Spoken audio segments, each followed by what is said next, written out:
أعوذ بالله السميع العليم من الشيطان الرجيم بسم الله الرحمن الرحيم الحمد لله رب العالمين الرحمن الرحيم مالك يوم আসসালামু আলাইকুম, শুভ সকাল।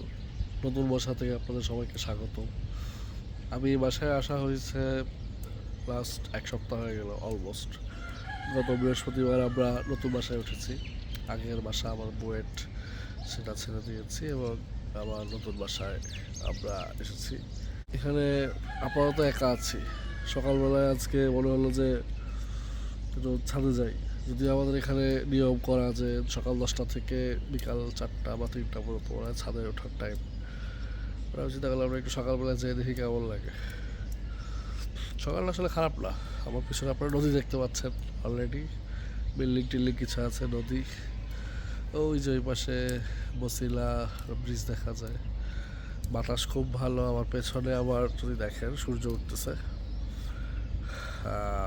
অতটা বোঝা যায় না, বাট হ্যাঁ সূর্য উঠতেছে। সবচেয়ে ভালো জিনিস এই বাসার সেটা হচ্ছে যে ছাদটাই। আমাকে যদি কেউ জিজ্ঞাসা করে সবচেয়ে ভালো জিনিস কি, সেটা বলবো আমি ছাদ। ছাদে এটা লেগে গেছে, এটাকে আমার খুলে দিতে হবে। রাইট। তো দরজা আসলে বাতাস আটকে গেছিল, প্রচুর বাতাস আমাদের ছাদে। নদীর পাশে যেহেতু বাতাস অনেক হয়, ভালোও লাগে, এমন না যে খুব খারাপ লাগে। সব সময় একটা আসলে হ্যাপেনিং সিচুয়েশন। যদিও এখন এই এলাকাটা এখন আন্ডার ডেভেলপ বলা যায় না, আসলে ডেভেলপিং এরিয়া। আর আমার পিছনে যে পরিমাণ বিল্ডিং আপনি হতে দেখবেন, ও দেখলেই মনে হয় যে অনেক আগাচ্ছে এলাকা। রাতের বেলায় ঘুম হয় নাই আমার, আমি জেগেই ছিলাম, কাজ করলাম, একটু ওয়ার্ল্ড কাপের খেলাও দেখলাম। তারপরে আসলে সব কিছু পরে এই ফজরের আজানের আওয়াজ পরে ওর ভাবলাম যে না, একটু বেরোই, ছাদে যাই না। আমার হয়তো বা আমাদের যে বিল্ডিংয়ের কমিটিরা আছে তারা হয়তো এটা নিয়ে কোনো হয়তো কমপ্লেন দিতে পারে, বাট আই ডোন্ট কেয়ার। বিল্ডিংয়ে এখানে বাসা নেওয়ার একটা বড় কারণ হচ্ছে আমাদের নিজের কেনা ফ্ল্যাট, আমরা যে রেন্টে আছি।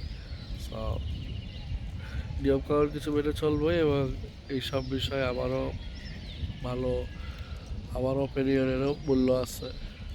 আমার যদি ভালো না লাগে, আমি ছাদে আসতে চাই, আমি আসতে পারবো, একটু রাইটস তো আমার আছে। তো যাই হোক, এই হলো অবস্থা। আমার পিছনে সূর্য উঠতেছে, হলুদ হয়ে আছে, দেখলে খুব ভালো লাগে। ক্যামেরার চোখে যতটুকু না ভালো বোঝা যায়, তার চেয়ে বেশি ভালো বোঝা যায় খালি চোখে দেখলে। সকালটা উপভোগ করি। সকালবেলা চিন্তা করলাম কিছুক্ষণ আপনাদের সঙ্গে কথা বলবো, তাই একটা ভিডিও রেকর্ড করে ফেললাম। ভালো থাকেন, সুস্থ থাকেন। আসসালামু আলাইকুম।